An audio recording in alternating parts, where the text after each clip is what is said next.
नमस्कार, मैं डॉक्टर सुमित्रा मौर्य, कल्याण स्नातकोत्तर महाविद्यालय Bhilai Nagar, B Ed second semester, art education, unit 3, नाटक। नाटक के मुख्य तत्वों पर आज हम चर्चा करेंगे। नाटक के मुख्य तत्वों को देखने से पहले हम आज नाटक का अर्थ देखेंगे। तो आइए देखते हैं नाटक का अर्थ। नाटक शब्द की उत्पत्ति नट धातु से हुई है, जिसका अर्थ होता है अभिनय। इसे अंग्रेजी में ड्रामा कहा जाता है, जिसका अर्थ होता है एक्शन या कार्यवाही। विस्तृत अर्थ में नाटक थिएटर में अर्थात प्रेक्षागृह में स्टेज पर कलाकारों के द्वारा दर्शकों के सामने पूर्व निर्धारित कथा के भावों को संवादों तथा एक्टिंग के द्वारा व्यक्त करना है।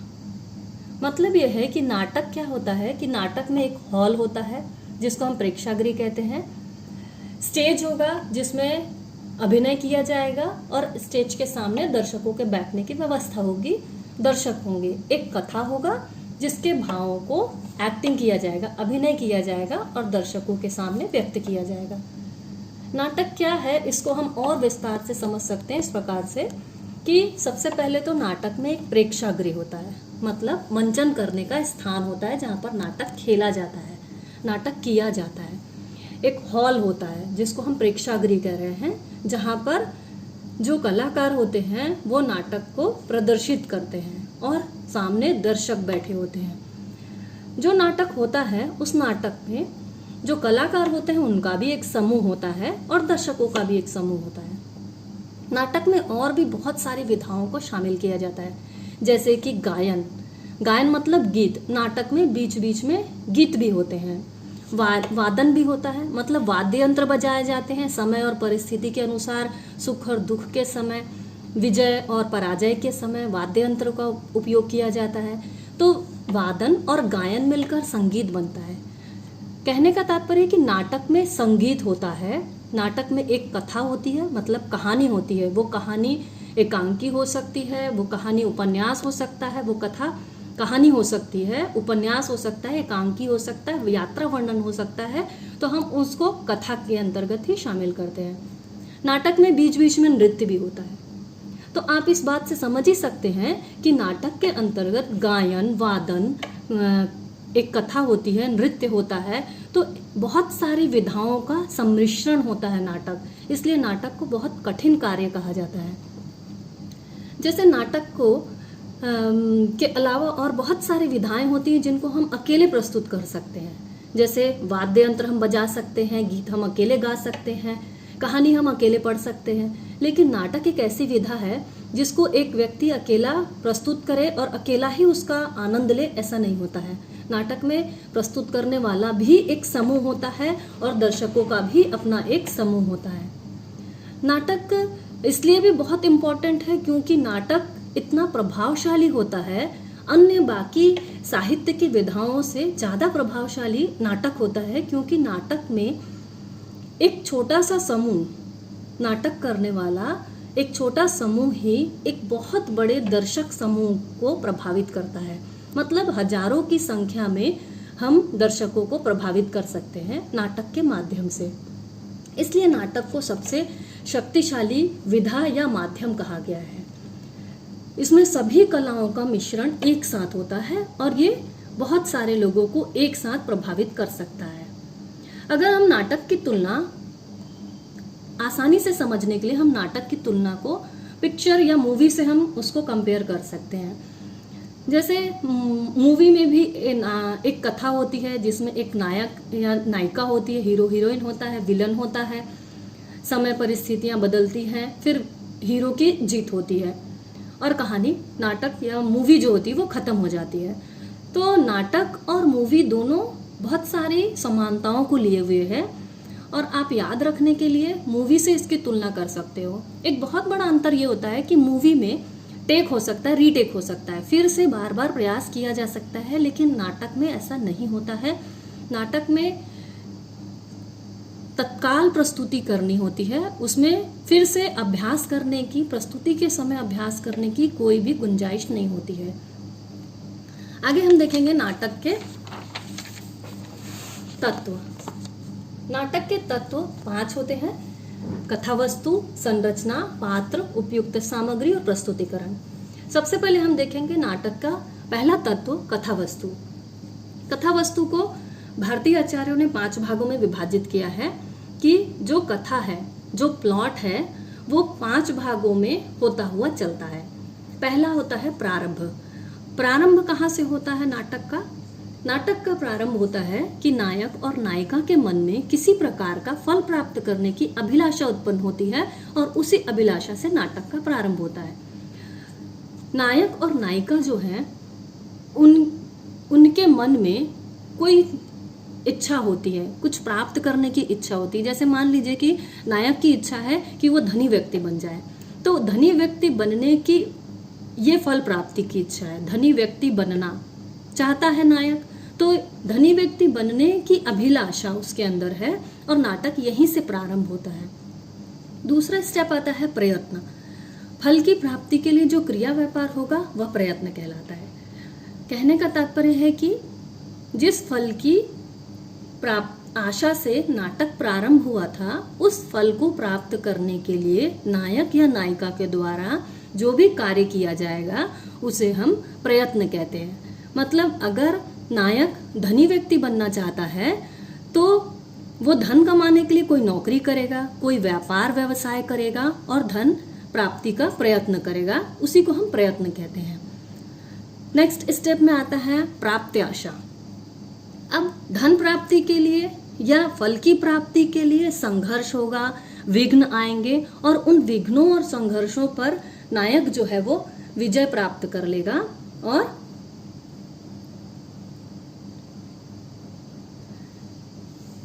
फल उसको प्राप्त होने की आशा उत्पन्न हो जाएगी कि अब आशा हो गई है कि वो फल को प्राप्त कर लेगा।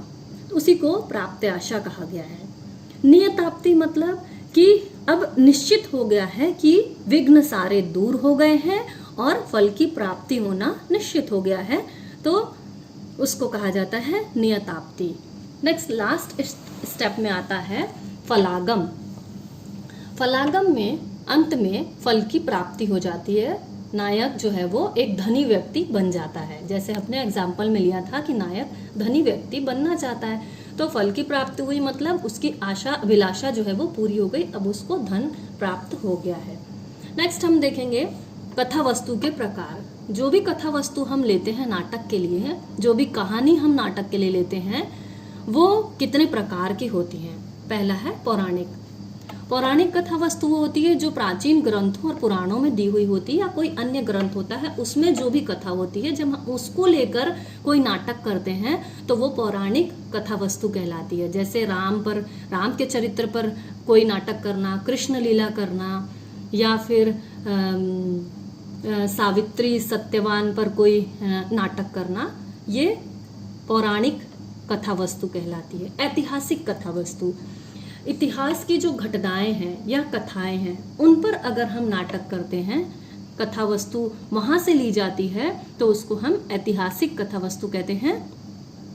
ऐतिहासिक कथा वस्तु का चयन करते समय हमको इस बात का ध्यान रखना होता है कि हम इतिहास के घटनाओं में से कोई छेड़छाड़ ना करें, उसमें कोई परिवर्तन ना करें। जो कोई पक्ष अज्ञात है उन पक्षों को हम उजागर कर सकते हैं, लेकिन उसमें कोई परिवर्तन नहीं कर सकते हैं।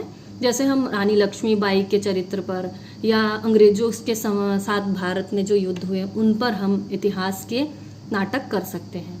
नेक्स्ट है काल्पनिक नाटक। काल्पनिक नाटक या काल्पनिक कथा वस्तु वो होती है जो कल्पना पर आधारित होती है। उसमें भी 2 प्रकार की कथा वस्तु होती है।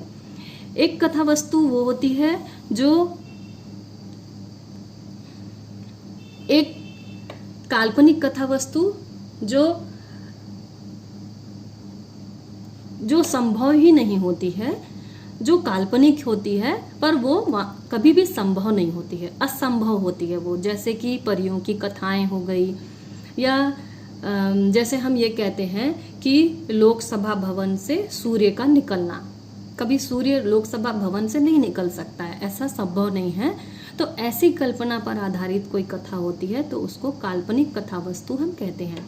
दूसरी वो कथा वस्तु होती है जो काल्पनिक होती है लेकिन उसका अस्तित्व होता है, पर उसका अस्तित्व उस स्थान विशेष में नहीं होता है। जैसे अगर हम ये कहें कि चीन की दीवार जो है वो चीन से हटकर भारत में आ गई है, अगर हम ये इस कथा में कोई कल्पना करें तो ये काल्पनिक कथा वस्तु दूसरी तरह की काल्पनिक कथा वस्तु कहलाएगी, जिसका अस्तित्व तो है लेकिन वो वहां नहीं है, वो कहीं और है। आगे हम देखेंगे सामाजिक कथा वस्तु। सामाजिक कथा वस्तु का अर्थ होता है कि जिसमें किसी सामाजिक समस्या पर नाटक किया जाता है। कोई भी समाज में जो समस्या है, जैसे स्वास्थ्य की समस्या, राजनीतिक भ्रष्टाचार से संबंधित समस्या, पर्यावरण की कोई समस्या है, तो वो सामाजिक कथा वस्तु कहलाता है। तो ये हमारा पहला नाटक का तत्व कथा वस्तु यहाँ पर खत्म होता है। नेक्स्ट दूसरा है पात्र। नाटक का दूसरा तत्व है पात्र। पात्र जो है वो नाटक का सर्वाधिक महत्वपूर्ण तत्व होता है, सबसे ज्यादा इम्पोर्टेंट तत्व है, क्योंकि ये नाटक को सजीव बनाता है, नाटक को प्रभावशाली बनाता है। क्योंकि एक तो पात्र जो होता है वो किसी व्यक्तित्व को अपने अंदर अनुभव करता है, अपने अंदर लाता है, फिर वो दर्शकों के सामने उसके व्यक्तित्व को वैसा का वैसा प्रस्तुत करता है। हम उस अनजाने व्यक्तित्व को उस कलाकार के अभिनय के द्वारा ही जान सकते हैं। तो इसलिए कहा गया है कि पात्र जो होता है, नाटक करने वाला जो होता है, अभिनेता जो होता है, उसकी जिम्मेदारी सबसे अधिक होती है। पात्र भी अलग अलग तरह के होते हैं। नाटक में कई तरह के पात्र निभाए जाते हैं। जो नाटक में समूह है, नाटक का एक ग्रुप है, उसमें अलग अलग तरह के पात्र निभाए जाते हैं। पहला होता है केंद्रीय पात्र।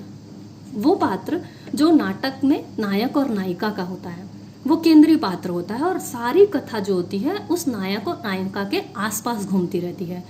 ये कोई व्यक्ति भी हो सकता है और कोई घटना या कोई पशु पक्षी जिस पर नाटक किया जा रहा है वो भी हो सकता है। दूसरा होता है खलनायक। हर नाटक में खलनायक होना जरूरी होता है। बिना खलनायक के कोई भी नाटक पूरा नहीं होता है। खलनायक कोई एक व्यक्ति भी हो सकता है।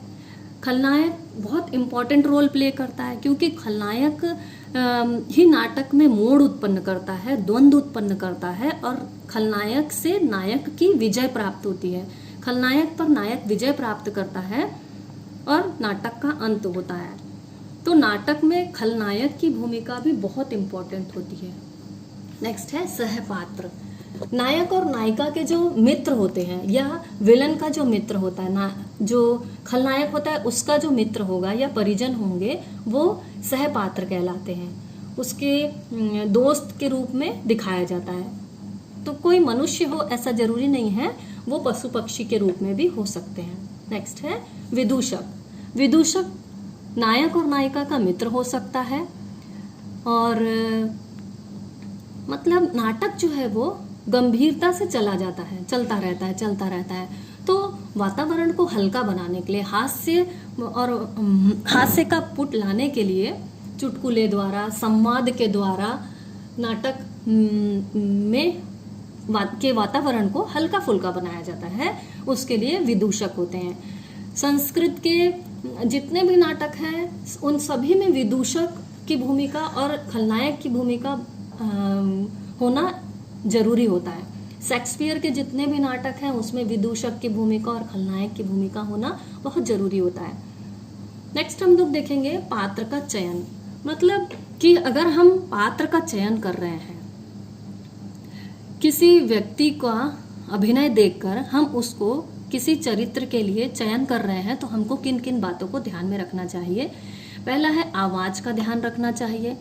जैसे अगर हम राम की भूमिका के लिए किसी व्यक्ति का चयन कर रहे हैं और रावण की भूमिका के लिए किसी व्यक्ति का चयन कर रहे हैं, तो राम की आवाज और रावण की आवाज में अंतर है। तो हमको देखना होगा कि हम किसका अभिनय करने के लिए, किस व्यक्तित्व को प्रदर्शित करने के लिए हम चयन करने जा रहे हैं। उस व्यक्तित्व को ध्यान में रखकर हमें आवाज, उच्चारण वैसे भी सभी कलाकारों का उच्चारण स्पष्ट होना चाहिए, लेकिन कैरेक्टर के हिसाब से भी उच्चारण करने की क्षमता को देखा जाएगा और संवाद की फ्लुएंसी, प्रवाहिता को भी देखा जाएगा कि उसकी डायलॉग डिलीवरी कैसी है। ये भी देखा जाएगा कैरेक्टर के हिसाब से कि संवाद के मूड के अनुसार अदायगी, मतलब कि अगर दुख का समय है, खुशी का समय है, तो डायलॉग किस प्रकार से वो बोल रहा है, इसका भी पात्र को चयन करते समय हमको ध्यान रखना होता है। शारीरिक मुद्राएं मतलब बॉडी लैंग्वेज, फेशियल एक्सप्रेशन और नेत्र, हमको ये तीनों चीजें ही बहुत इंपॉर्टेंट होती है नाटक करते समय। जैसे अगर हम मूक अभिनय देखते हैं तो मूक अभिनय में व्यक्ति कोई संवाद नहीं बोलता है, उसके शारीरिक मुद्राएं, मुख मुद्राएं और नेत्रों के संचालन से ही हम उसके पूरे हाव भाव को समझ सकते हैं। तो नाटक पात्र का चयन करते समय हमको कैरेक्टर के हिसाब से इन सब बातों को, शारीरिक मुद्राएं, मुख मुद्रा और नेत्रों के संचालन को भी ध्यान में रखना होगा। आगे बढ़ते हैं हम अगले पॉइंट पर, उपयुक्त सामग्री। नाटक करने के लिए बहुत सारी सामग्री की आवश्यकता पड़ती है। सबसे पहले हमको चाहिए मंच या स्थान, हमको एक स्टेज चाहिए, मंच चाहिए। मंच मतलब मंच के साथ साथ हमको मंच सज्जा भी चाहिए। नाटक में मंच सज्जा का बहुत इंपॉर्टेंट रोल होता है। मंच सज्जा मतलब मंच की सजावट से है। मंच की सजावट हमको बताती है समय और काल को। मंच की सजावट हमको बताती है कि ये सुबह का समय है कि शाम का समय है। मंच की सजावट हमको बताती है कि युद्ध भूमि है कि महल है। तो मंच सज्जा जो है वो बहुत इंपॉर्टेंट है और पूरा नाटक का अभिनय करते समय मंच सज्जा के लिए अलग अलग पर्दों की जो व्यवस्था की जाती है वो पहले से उसकी लिस्टिंग कर ली जाती है, उनकी व्यवस्था पहले से कर ली जाती है। दूसरा इंपॉर्टेंट सामग्री है वेशभूषा। बिना वेशभूषा के हर नाटक में वेशभूषा की आवश्यकता होती है। हर पात्र के लिए अलग अलग वेशभूषा की आवश्यकता होती है और बिना वेशभूषा के वो पात्र अपने व्यक्तित्व को ठीक ढंग से उजागर नहीं कर पाएगा। जैसे यदि हम कृष्ण का रोल प्ले कर रहे हैं, कोई व्यक्ति रोल प्ले कर रहा है, तो उसके लिए कृष्ण के जितने आभूषण हैं वो मोर का पंख और जिस तरह से कपड़े वो धारण करते हैं उसी तरह के कपड़े या पोशाक उसको धारण करना होगा, तभी वो कृष्ण जैसा दिखाई देगा। तो पात्र की सही अभिव्यक्ति करने के लिए वेशभूषा बहुत इम्पोर्टेंट है। वेशभूषा ध्यान रखने के लिए है कि साफ सुथरे हो, कटे फटे ना हो और व्यक्ति के व्यक्तित्व के अनुसार हो। दूसरा इम्पोर्टेंट चीज है ध्वनि। नाटक करते समय हमको बहुत सारे समय पर ध्वनि का इफेक्ट दिखाई देता है। जैसे खुशी या दुख के समय पर ध्वनि बजती है, विजय के समय, पराजय के समय ध्वनि बजती है, किसी के प्रवेश करने पर ध्वनि बजती है। अक्सर सिडनी थिएटर में जो भी नाटक खेले जाते हैं, जब कोई एक कलाकार एक चरित्र प्रवेश करता है, एक पात्र प्रवेश करता है, तो एक अलग तरह के दरवाजे खटखटाने की आवाज की जाती है। या हर ऐसा सिडनी थिएटर में होता है। तो बहुत सारे बार नाटक में हम देखते हैं कि कोई एक पात्र प्रवेश करता है तो एक अलग तरह की ध्वनि बजाई जाती है और समय और परिस्थिति को दर्शाने के लिए भी बहुत सारी ध्वनियाँ बजाई जाती हैं। तो ध्वनियों का भी की व्यवस्था नाटक करते समय की जाती है। नेक्स्ट है रोशनी। रोशनी की भी उचित व्यवस्था होती है। नाटक करते समय अलग अलग जगह लाइटों की व्यवस्था कर दी जाती है। जिस तरह का परिस्थिति आती है, खुशी और दुख के समय की परिस्थितियों को बताने के लिए, सुबह, दोपहर और रात की स्थिति को दर्शाने के लिए अलग अलग तरह की रोशनी की जाएगी। तो ये लाइटों की जो व्यवस्था होती है वो नाटक करने के लिए बहुत इम्पोर्टेंट होती है। नेक्स्ट है निर्देशन। निर्देशन करने के लिए एक निर्देशक होता है जो सारे कलाकारों को समय समय पर निर्देशन देते रहता है और उसके डायरेक्शन में ही सभी कलाकार कार्य करते हैं। निर्देशक की भूमिका बहुत इम्पोर्टेंट होती है क्योंकि नाटक की सफलता और असफलता निर्देशक के निर्देशन पर ही निर्भर करता है और सभी कलाकार जो है वो भी स्वेच्छा से, अपनी इच्छा से कोई निर्देशन में दिए जाने वाला सुझाव वो लिखकर निर्देशक को दे सकते हैं, और निर्देशक भी खुले दिल से उसको मान सकता है, जिस पर नाटक की सफलता निर्भर करती है। नेक्स्ट है प्रचार, प्रचार प्रसार। नाटक खेले जाने के पहले, नाटक का मंचन किए जाने के पहले नाटक का प्रचार प्रसार किया जाता है, पब्लिसिटी की जाती है, या फिर कहें तो हम उसको कह सकते हैं प्रमोशन किया जाता है। नाटक को दूर दूर तक उसका प्रचार प्रसार किया जाता है, आगे बढ़ाया जाता है नाटक को, जिसके कई माध्यम हो सकते हैं, जिसके लिए हम नाटक खेलने के पहले उसकी पूर्व समीक्षा बैठक कर ली जाती है, और अलग अलग माध्यमों से प्रचार किए जाते हैं, पोस्टर लगाए जाते हैं, कटआउट लगाए जाते हैं, अनाउंसमेंट किया जाता है शहरों में, गांव में कि नाटक किया जाने वाला है, या किसी बड़े व्यक्ति को बुलाकर उसका उद्घाटन करा लिया जाता है, तो भी वो प्रमोशन के अंतर्गत आता है, मतलब प्रचार प्रसार के अंतर्गत आता है। नेक्स्ट, समीक्षा। नाटक होने के उपरांत नाटक की समीक्षा की जाती है। नाटक कहाँ पर उसमें गलतियां हुई हैं, कहाँ पर और सुधार की गुंजाइश है, और किन मुद्दों पर हम बहुत अच्छे से प्रस्तुति दे पाए। ये समीक्षा का जो बिंदु है ये बहुत इंपॉर्टेंट है नाटक के आगे की सफलता के लिए।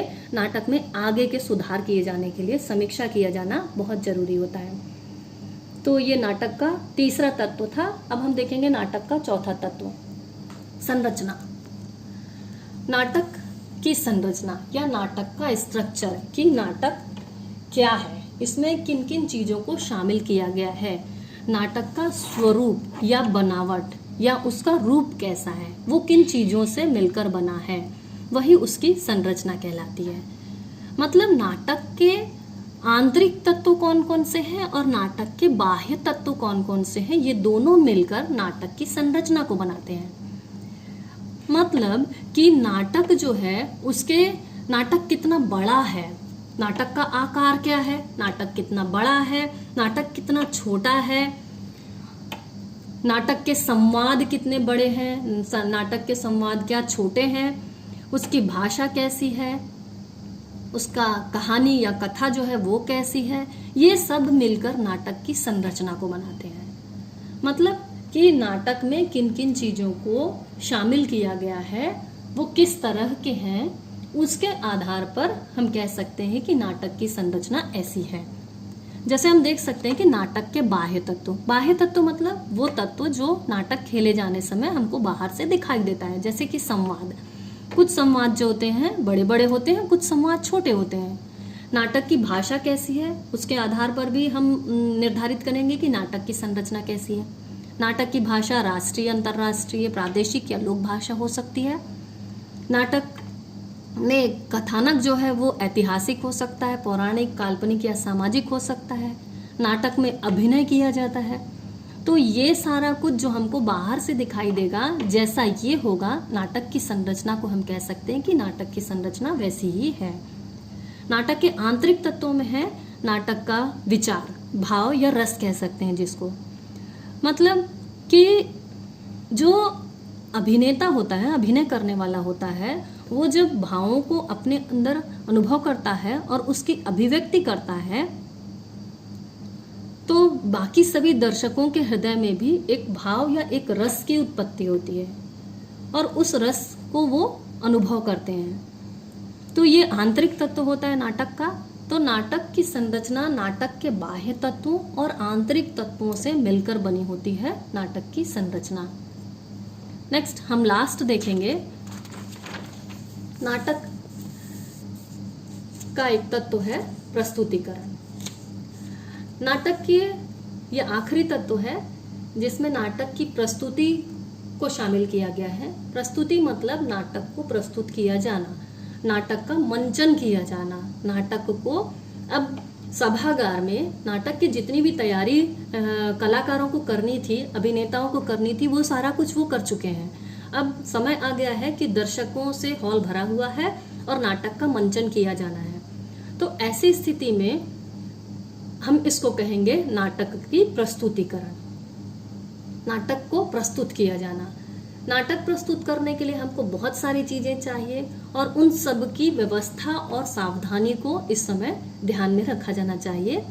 इसको इसके अंदर का शामिल किया गया है। जैसे जो मंच है वो और उसकी मंच सज्जा। जो मंच सज्जा होते हैं वो समय को या काल को दर्शाता है। तो जिस समय जो स्थिति नाटक में चल रही है उसको ध्यान में रखते हुए समय समय पर उसमें परिवर्तन किया जाए, आवश्यकता अनुसार उसको बदलते रहना चाहिए। फिर रोशनी की व्यवस्था, ध्वनि की व्यवस्था, पात्र का अभिनय, वेशभूषा और निर्देशक का समय समय पर डायरेक्शन, ये सारी चीजें जो है वो जिनको हमने अवेलेबल मटेरियल के अंतर्गत एक बार देखा है, इन सब को प्रस्तुतिकरण के समय तत्काल में व्यवस्था करनी होती है। इन सब को सावधानी पूर्वक उपयोग में लाना होता है और सभी की जिम्मेदारी होती है, रोशनी करने वालों की, मंच व्यवस्था वालों की, ध्वनि करने वालों की, कि प्रस्तुतिकरण करते समय इन सब की व्यवस्था और सावधानी को ध्यान में रखें। तो ये तो था हमारा नाटक के मुख्य तत्व, नाटक का अर्थ। आज के लिए हम इस चर्चा को यहीं विराम देते हैं। अगली चर्चा में हम फिर से शामिल होंगे। धन्यवाद।